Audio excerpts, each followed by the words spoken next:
Welcome to the Liberty and Leadership Podcast, a conversation with TFAS alumni, faculty, and friends who are making an impact today. I'm your host, Roger Ream. I'm pleased to welcome Gerard Baker to the podcast today. Mr. Baker, hereafter referred to as Jerry, is editor-at-large at the Wall Street Journal. There, he writes a weekly column for the editorial page called Free Expression that appears each Tuesday morning. He hosts a weekly podcast of the same name where he interviews the world's leading writers, influencers, and thought leaders about a variety of subjects. Jerry also writes a weekly column for the Times of London. He previously served as editor-in-chief at the Wall Street Journal from 2013 to 2018. Prior to that, he was deputy editor-in-chief from 2009 to 2013. He's been a journalist for more than 30 years, writing and broadcasting for news organizations, including tenure at the Financial Times, the Times of London, and the BBC. Jerry is the author of American Breakdown: Why We No Longer Trust Our Leaders and Institutions, and How We Can Rebuild Confidence, published in 2023. In addition to all this, I'm very excited to announce that Jerry has just been named TFAS Media Fellow, a position that will facilitate his involvement in working with TFAS and our Center on Excellence in Journalism. Jerry, welcome to the show. So first of all, thanks very much, Roger, for having me on for this discussion. And more importantly, thanks for having me as part of the TFAS team and the Alliance, the work that the TFAS and the Wall Street Journal have done together. I'm really honored and privileged to be a part of that. So thank you very much for all that you do, too, and the great educational work that you do. Let's begin by talking about your superb book, American Breakdown. The book begins with a discussion of the loss of trust in American institutions. Those institutions, you mentioned many, but they include government, the media, education, both higher education, public education, science, big business, and many others. Let me first ask you, what inspired you to write the book, and how did you kind of go about the writing process? I mean, the answer to how the book came about is, so I was editor of the Wall Street Journal, editor-in-chief of the Wall Street Journal, which is the news side of the Wall Street Journal, if you like, for about 5.5, nearly 6 years. And during that time, I hope the two things are not directly connected, but it was very obvious to me, as I think it's obvious to everybody, but as I had a kind of a ringside seat at the process, that trust in the media was declining at a dramatic pace. I mean, it's been declining for some time, but in that period in particular, which is roughly 2012, 2013 to about 2018, 2019, we saw this extraordinary decline. And I mean that, but I could see that there was a decline in media. You could just see that people didn't really trust what they were reading in the news, but it was evidenced, particularly backed up by data.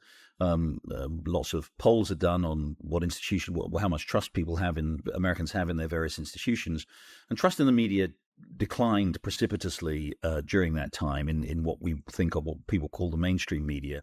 And again, as the editor of the Wall Street Journal, I was close up to that. Now, I should say, I'm glad to say too, that the Wall Street Journal was a pretty notable exception to that. Trust levels did decline in the Wall Street Journal, but by nothing like as much as the rest of the mainstream media, the New York Times or television networks or things of that sort. So I had this opportunity to see what was going on with the media, how and why the big news organizations in America were basically losing the trust of Americans at a very, very rapid rate. People did not believe what they read or saw. And that sort of, I tried to address that again, obviously in my day job, as it were, as editor of the Wall Street Journal. But when I stepped down as editor of the Wall Street Journal, I thought it seemed to me this was a real profound problem in American politics and culture, that if people don't trust their media, then they don't trust the information they're getting, then how can they be well informed to make decisions that affect their lives, decisions that affect the life of the country, about democracy. And as I started to look at it in more detail. I had more time. I was no longer working as editor. I was then writing for the editorial page. I looked into this in some detail at sort of what had gone on with the media, but then it occurred to me in a sort of quite emphatic way that actually this decline in trust was not just trust in the media among Americans. It was trust in pretty much every single major institution of American life. obviously the federal government, both the sort of executive, legislative, and judicial branches. Big business, seen a big decline in trust in big business.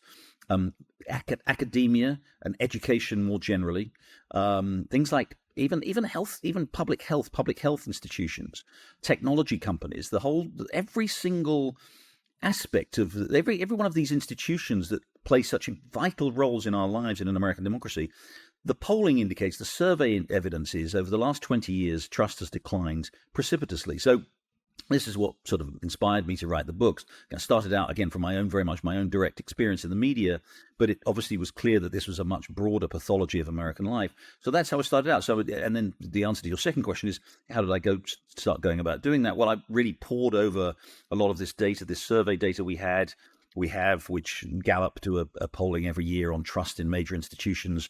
Pew, the big public opinion research organization, does similar polling. There's other polling, there's other survey evidence, and then there's a lot of sort of literature on it. Obviously, secondary literature, academic literature, issues. By the way, one other important phenomenon, which I'm sure we'll talk about, is not just trust in institutions, but trust that Americans have in each other. And there's lots of social science research on this, sort of academic research on how what's called social capital, that is the mutual trust that Americans have, how that has declined too. So I poured through this data, spoke to quite a lot of people who are familiar with a lot of this work, drew on my own experience, and you know from the book there's quite a few examples from my own experience as a journalist over 30 years here in this country, examples of decline, of reasons why trust has declined, and I started to put it together like that. Yeah, and we'll dig into some of those different institutions, but you do distinguish at the outset a difference between mistrust and distrust, and that's probably worth mentioning. And also that some level of, I think, mistrust, it can be healthy. Skepticism or mistrust in institutions is not wholly a bad thing, right? Yeah, exactly. Look, there's a semantic differences. Some people think mistrust and distrust is the same. I was trying to make a distinction between exactly what you describe, Roger, which is you can have a healthy mistrust. Look, in many ways, the history, as I say in the book, the United States was founded on mistrust, if you like, or a lack of trust in the ruling authority across the water in England, and that's and a kind of healthy mistrust in government, in powerful institutions, has informed, American life and democracy literally since its foundation. Very much informs the Constitution. I mean, so many of the principles of the Constitution, the separation of powers, federalism, all of those things are built on an understanding that the founding fathers had, that institutions, can become too powerful, and that there is a mistrust of them. So we need to build a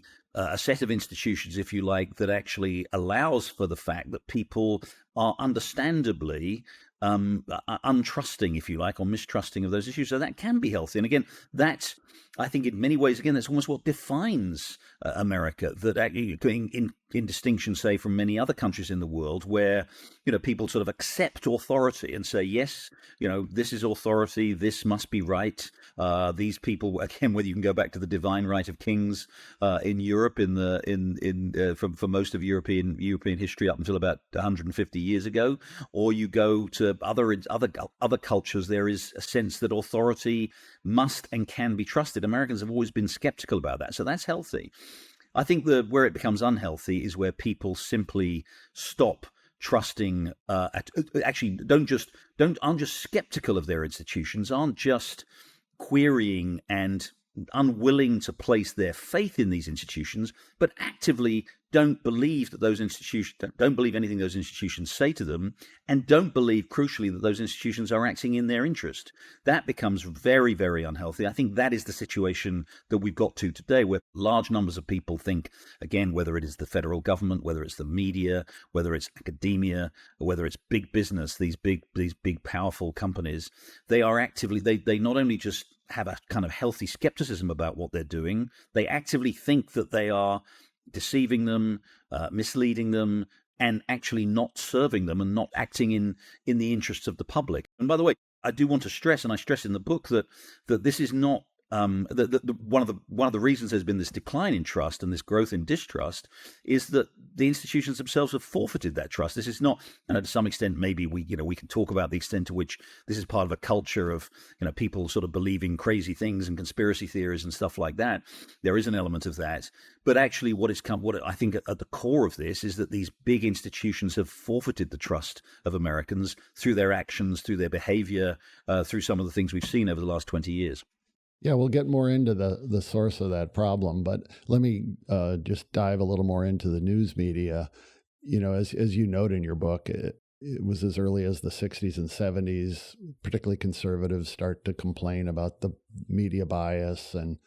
But what we've seen in more recent years that you talk about so well from your own experience is a drifting in the news section of the paper. Even if we thought the papers might be editorially biased and more liberal, you could rely on a newspaper to give you good information, to report the stories, the facts of the stories. But it seems now that most news sections, not all, and the Wall Street Journal has been an exception in this regard, but have been pushing an agenda, not just giving us the account of what happened.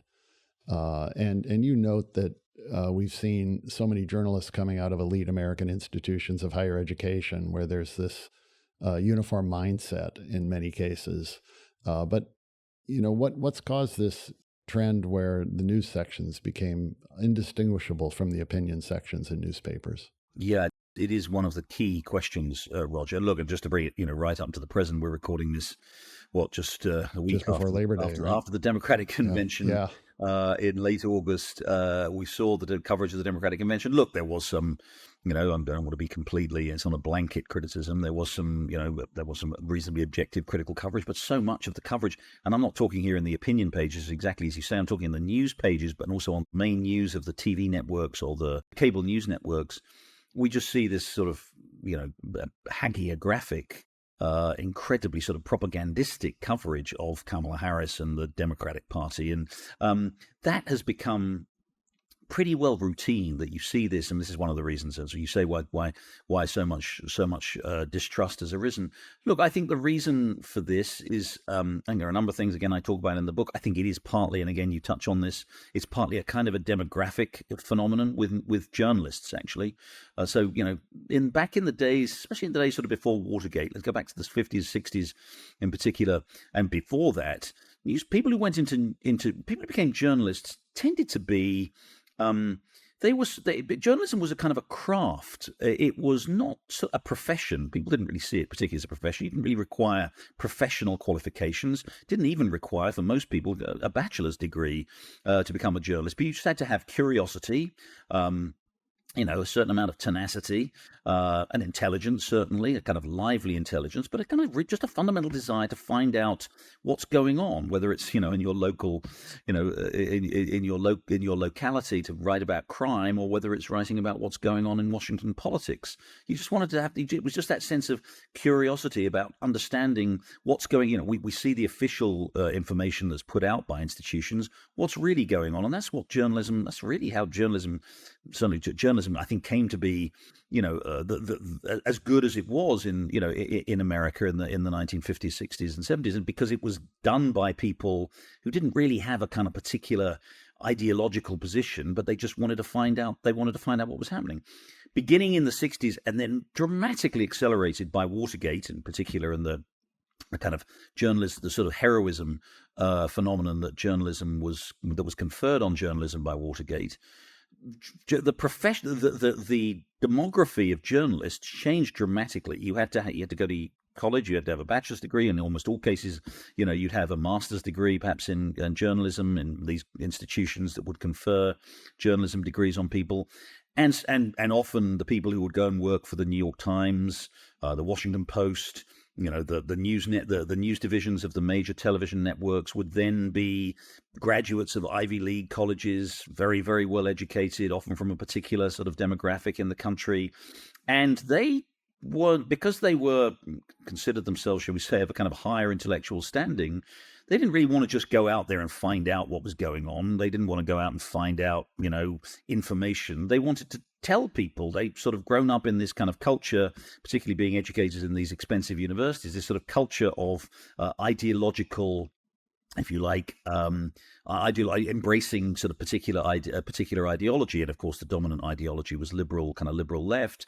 And they wanted to take that into their jobs, into their professions as journalism became. And so they became kind of proselytizers for kind of an ideological position, whether it was on social issues or, the role of, I think on issues like abortion and guns or gay marriage, things like that, or whether it was on, economic issues, the role of government, the proper role of government, the proper level of taxation and government spending and the intervention of government in the economy, or whether it was on international issues like, whether or not we should be, strong on, U.S. defense or more internationalist. They had all of these. They came equipped largely with these ideas that came with them from, again, either from their own backgrounds, their own family backgrounds, or the expensive education they received. And they wanted to kind of promote that. They wanted to promote that in their journalism. And that's when I think journalism, so again, that phenomenon really took off post-Watergate, in particular 70s, 80s, 90s, and it just continued to this day. And there are various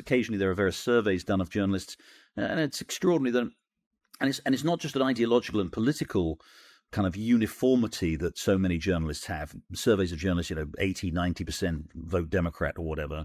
It's also the geography of those journalists that something like, there was a study, and again, I quote this in the book a few years ago, something like 90% of the journalists at the major news organizations in this country either have been or currently live and work in the major metropolis, or grew up or live or work in the broader metropolises of, New York, where I am, Washington, D.C., or San Francisco or Los Angeles in California.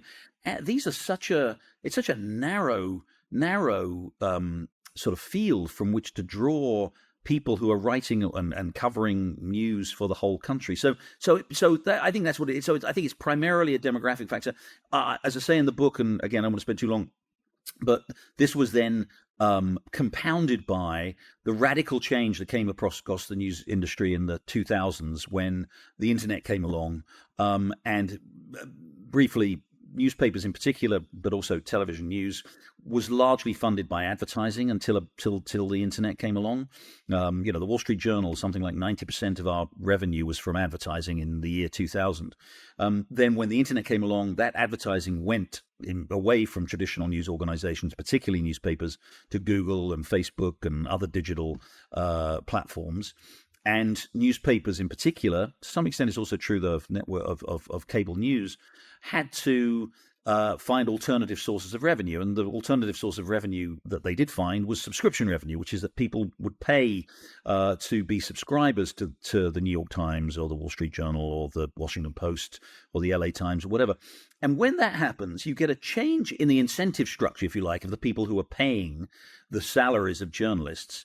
When you had advertising paying for it, advertisers, generally speaking, didn't really mind what the coverage was, didn't particularly mind what position, what ideological position or cultural position the coverage took. They just wanted to get in front of as many faces, as many eyes as possible. And depending on what they were selling, they wanted to, either mass market or particular niches. But as long as they were reaching a wide audience, that was their concern.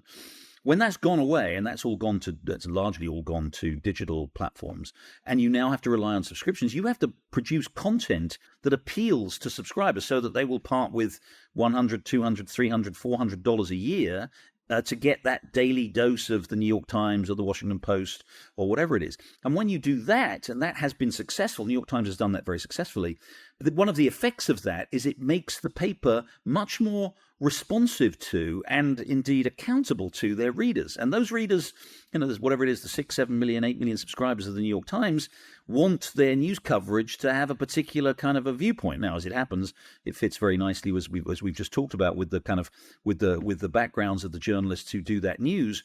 But that reinforces that, what I describe as that sort of demographic effect in which journalism changed. So you now have an economic and commercial incentive to actually, for these news organizations to produce news that appeals to a particular audience. And that further drives them in this direction of producing news, essentially increasingly news that used to be opinion, if you like, increasingly it blurs the distinction between news and opinion.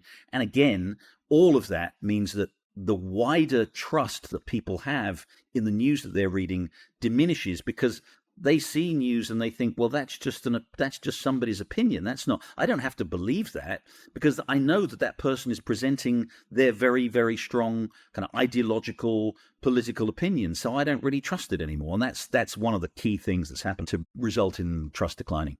Yeah, well, that's a good analysis. And I note in your book, you identify a major source of the problem by writing that it's the vast gulf that's opened up in the last 30 years between the elites and the rest of the country. And that kind of captures what you're just saying. But you only kind of half convinced me about another factor that you mentioned in there.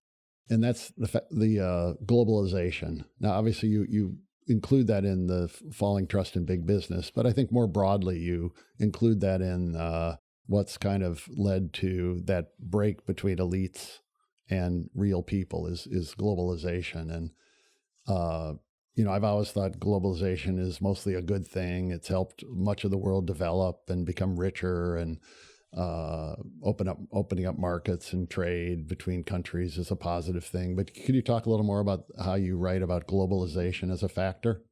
Look, I don't think there's any question that globalization has produced enormous economic benefits. The period since the end of the Cold War, essentially since the late 1980s, the period we associate that period between roughly 1990 and let's say the mid-teens, mid-20-teens, 2015, global trade, global capital flows, even global labor flows took off. I mean, absolutely exploded. And yeah, I mean, standard economic models will tell you that will result in dramatically improved opportunity, dramatically and increased supply, and all of that results in, the sharp decline in prices, overall global standards of living. I mean, more people have been lifted out of poverty around the world in the last 30 years than have been lifted in the entire history of the world before that. So I don't disagree with you there, Roger. All of those things have clearly been benefits, with, of course, costs. I mean, let me move on to that. So obviously that benefit, that massive benefit of globalization does come with costs. And there's an economic cost, which we've seen here in the United States, particularly industrialized countries, for that long period lost, as companies moved their production to offshore facilities where wages were much lower, large numbers of jobs were displaced here in the United States. Now, to be absolutely clear, many of those jobs were replaced. This is the dynamism of capitalism, that it produced other jobs elsewhere. It also lowered costs for people. So there was, even as we've seen these communities in the United States devastated, if you like, by offshoring, places like the Rust Belt in particular, or the textile industry in North Carolina, they've been replaced by, there's no question they've been replaced by other economic activities. And we can argue about the sort of social merit or economic merit of those, but there's been benefits. The reason I cite globalization as a reason for a declining trust is because it has, in America in particular, but in the West more generally, it's been associated with two main phenomena. Well, let's say actually three main phenomena. One is mass immigration, which we've seen, particularly interestingly in the last few years, even more than we had in the previous 10 or 20 years. Mass immigration, and a sense that leaders, whether they're business leaders or political leaders, are prioritizing immigration over the interests of, if you like, people who are already here, whether they be native population, legal immigrants, people who've been here for a long time, or whatever. That has created tremendous mistrust or distrust in both political and business leaders, because people think, this is my country has been, as I say, my interests as an American are being essentially subordinated to, or at least put on the same level as people who don't actually have a right to be here. We're talking particularly obviously about illegal immigration. That, I think, has led to, that's a phenomenon of globalization that's led to a lot of distrust. Second phenomenon is there's just no question that businesses have pursued very successfully profits and opportunities by being global companies. And I cite in the book anecdotes, I won't go into them here, but how American companies, the biggest American companies, do seem in the process to prioritize the interests of foreign activities over U.S. activities. And the best example I can give of that is, to take something. This was a controversy a few years ago when the whole Black Lives Matter thing was erupting here.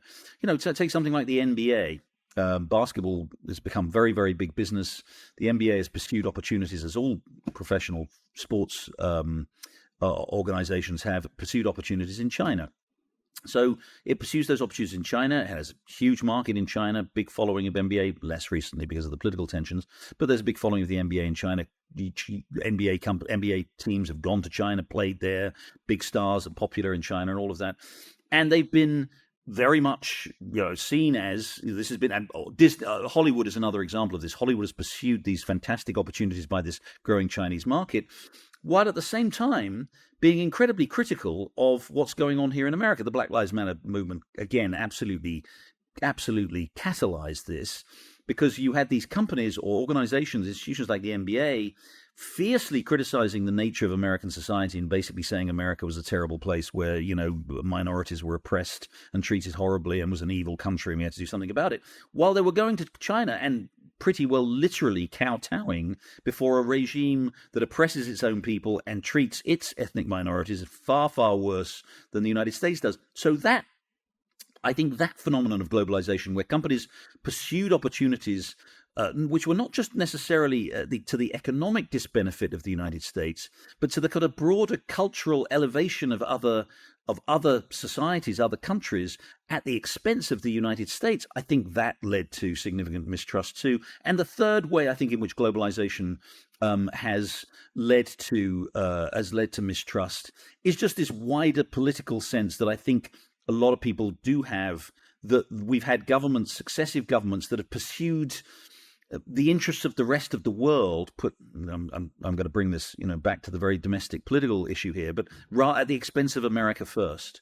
So whether it was pursuing wars in the Middle East, particularly under George W. Bush, the invasion of Iraq, or whether it was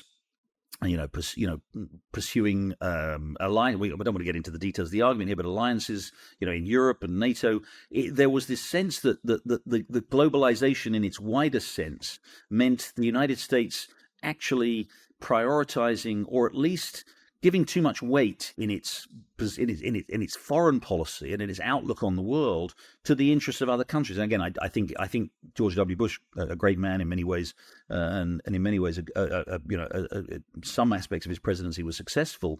But that second inaugural address by George W. Bush, in which he basically said it was the US's goal was to sort of go out and build democracy around the world, I think that created a tremendous backlash. I think the combination of I think the loss of trust that we've seen in business, in politics, in our leadership more broadly, has been significantly influenced by this sense that they're pursuing that they have the interests of other countries and other peoples at heart, at least as much of Americans, or perhaps in some senses even more than Americans, and understandably that makes people mistrustful.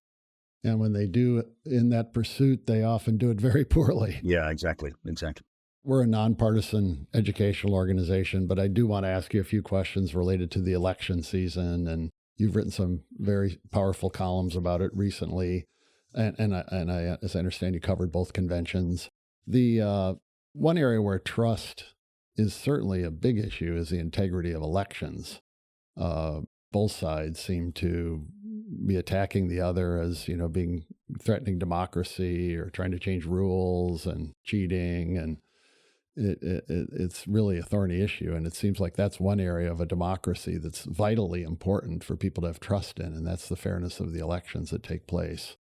And while you don't touch on that a lot in the book, it's certainly related to all the things you do write about there. So do you have any thoughts on how we restore the trust and the integrity of elections? So there are two things I think there. One is, you're right. One is the very specific kind of allegations which have been proliferating, obviously, in the last 4 or 5 years about electoral malfeasance, shall we say. Again, whether it's obviously Donald Trump's claim that he was cheated out of the 2020 election by, you can take your pick, but by a range of schemes supposedly that cost him that election. Whether it's the kind of things we're seeing right now, which is challenges on issues like ballot access, concern on the right, Republicans, that maybe illegal immigrants are being registered to vote and that this could influence the vote. Concern on the left, as you kind of hint at, about supposedly restrictive measures, states like Georgia, which have, whether it's requiring state ID, whether it's requiring an ID to vote, other measures that supposedly are restricting ballot access. So there's that is a big problem again on both sides, and I think part of the reason for that is we have these close elections now. When Ronald Reagan won in 1984, when he won 49 states, I mean, frankly, if 10 million people had been cheating, it wouldn't have made a difference to the outcome. Every single election we have these days is decided on a knife edge. So a few thousand votes in a few states where there clearly could be fraud, could be decisive. So I think that's one of the things we've seen. The wider thing, which I think the second point, which I do talk about in the book, and this is a real problem, and I think this is at the root of the problem about these specific ballot questions and it's about trust too, is that in the last 20, 30 years, we've steadily committed to delegitimizing the other party. And again, this is on both sides. I mean, again, I have written very forcefully about Donald Trump and the 2020 election. I think he was wrong to do what he did. Legitimate to have questions about many of the things that took place in 2020, but I think he tried to he challenged the result of the election in the courts. He got nowhere, and then he tried to lead a kind of extra constitutional challenge. That to me is completely unacceptable and wrong.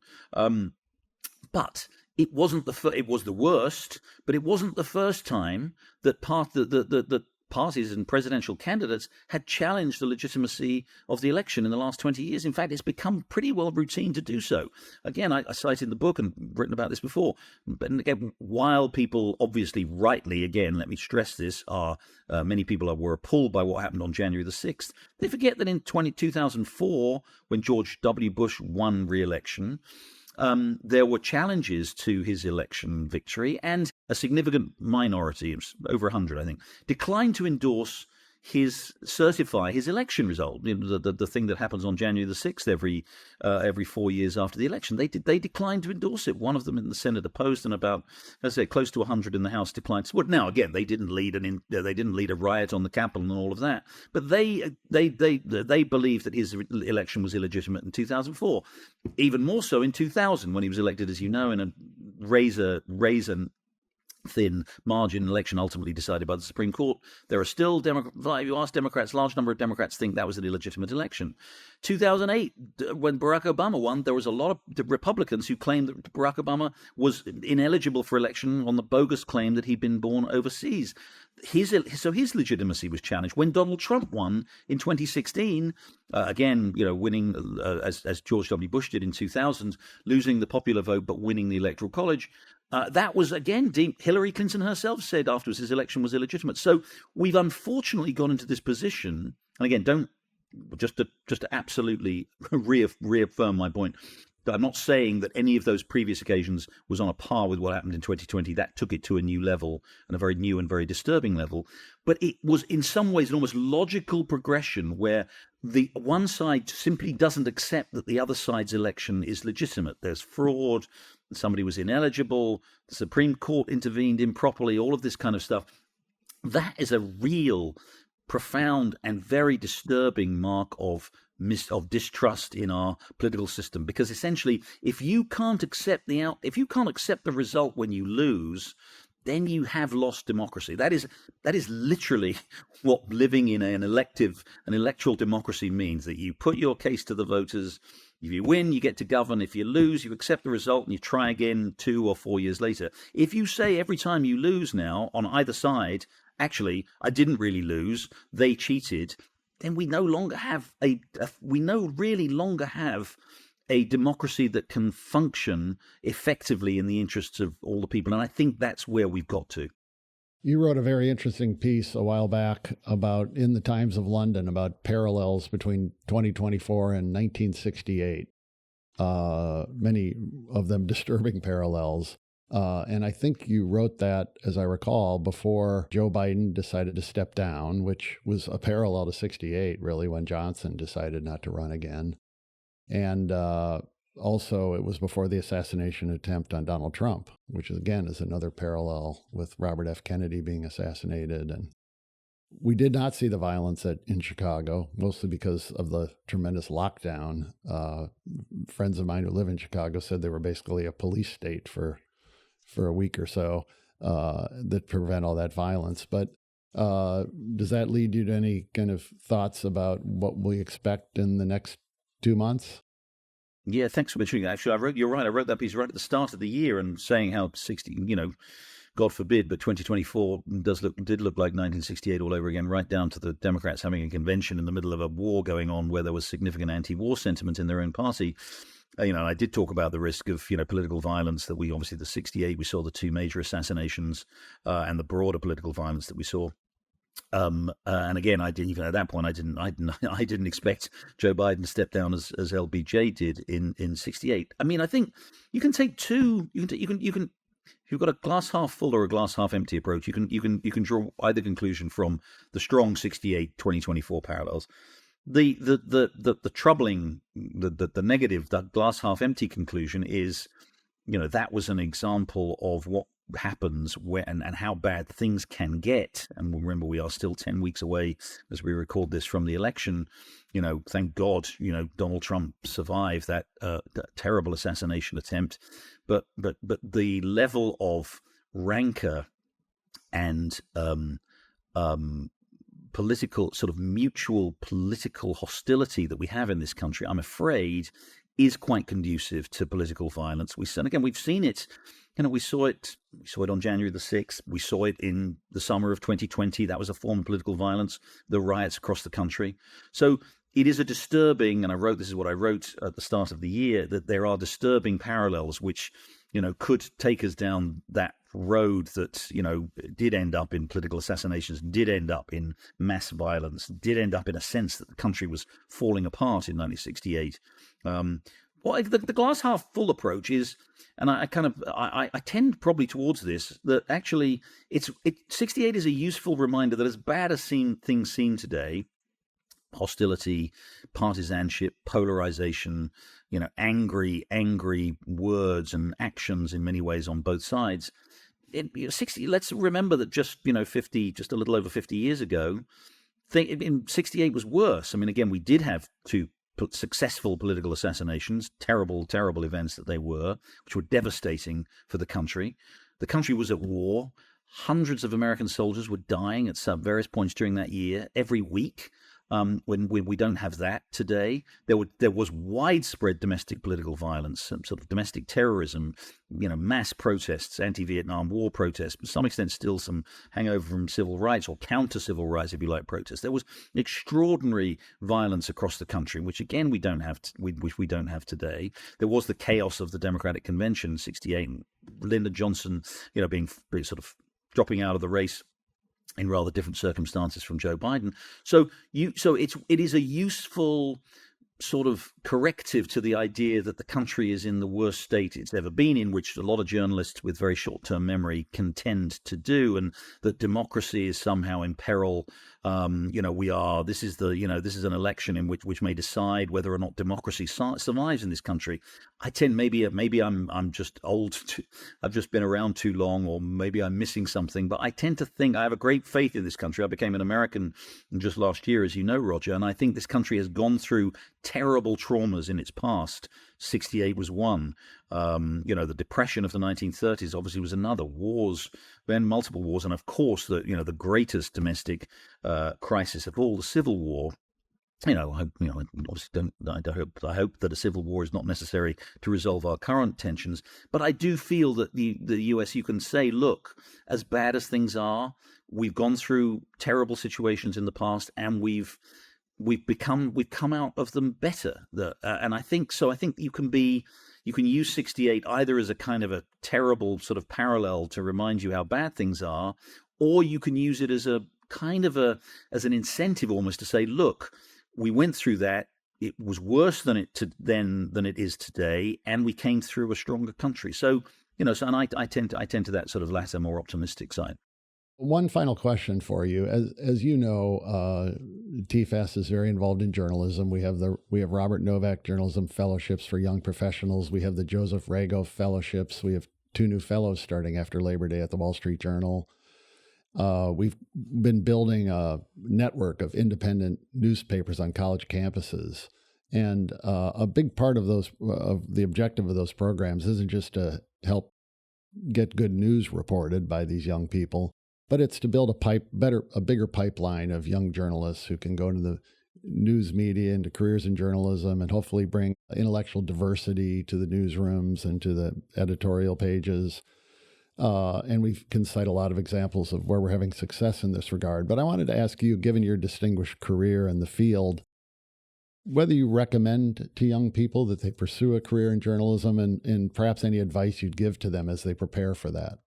Look, it's so important. I mean, for all my book, for all the things I say in my book, for all the things we've talked about, Roger here, about how the media is not trusted, it's important to remember how damaging that is to our society and to our democracy. That without a media that people can trust, without news and information that people can trust, as I said at the start, we don't really have any reason for people to, to believe that their democracy, the democracy is working. So it's absolutely essential to go about rebuilding trust in the media. And I think what you're doing at TFAS is really an important part of that. And I'm very encouraged by that. Again, I've been at the Wall Street Journal now for 15 years. I was deputy editor-in-chief for 4 years, editor-in-chief again for another 5.5, 6 years after that.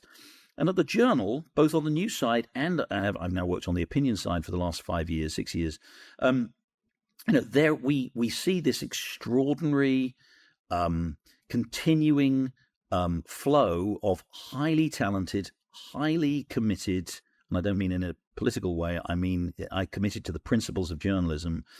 Young people coming through who want to do the right thing, who want to do a job, who understand, probably better than I do at my age, understand the challenges, the problems that the media have, and want to do something to help correct that. And I think and again, I saw that as editor. We're wonderfully talented people from across the country, by the way. And as you say, again, diversity here is so important. I know there's a lot of emphasis these days, particularly in news organizations, on diversity, equity, inclusion, as it's called, and increasing particularly the racial and ethnic mix in news organizations. And that's important. That is absolutely important. And, it's something we started to address at the Wall Street Journal when I was editor.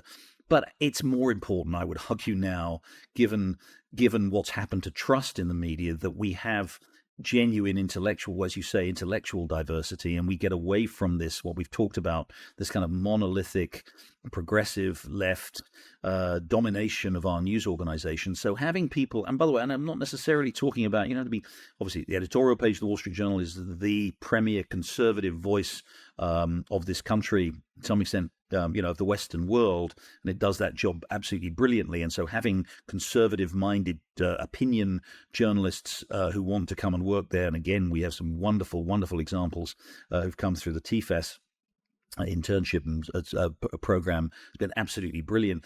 Having people like that is really important. But I would also just stress that you don't. I think having people who are just genuinely want to find out, to discover what's happening in the world, to report with great rigor and integrity on what's happening, not necessarily with a political bias, but just to restore that idea to journalism, that principle of I'm just going to find out the story wherever it leads. If it leads to embarrassing information for Kamala Harris or for Donald Trump, I don't care. The important thing is to go and find out really important information that voters, readers, viewers can trust. And so that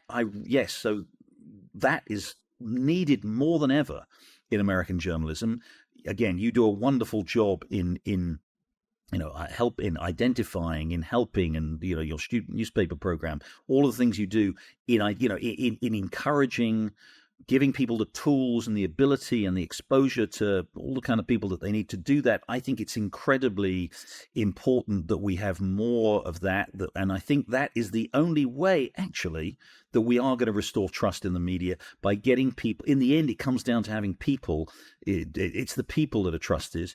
And it's having really talented journalists, talented people who want to go into journalism, who are going to restore that trust. And so I'm very hopeful when I see the work that you do and some other organizations too. I'm actually hopeful that, as bad as it is right now, there's a willingness and a determination to make it better. Well, Gerry Baker, thank you very much for joining me today. Thank you for all you're doing in your distinguished career. Thank you for writing a very important and wonderful book, and thank you for your work with TFAS. Roger, it's a great pleasure. Good luck to you at TFAS, and thank you again. Thank you for listening to the Liberty and Leadership Podcast. If you have a comment or question, please drop us an email at podcast@tfas.org. And be sure to subscribe to the show on your favorite podcast app and leave a 5-star review. Liberty and Leadership is produced at Podville Media. I'm your host, Roger Ream, and until next time, show courage in things large and small.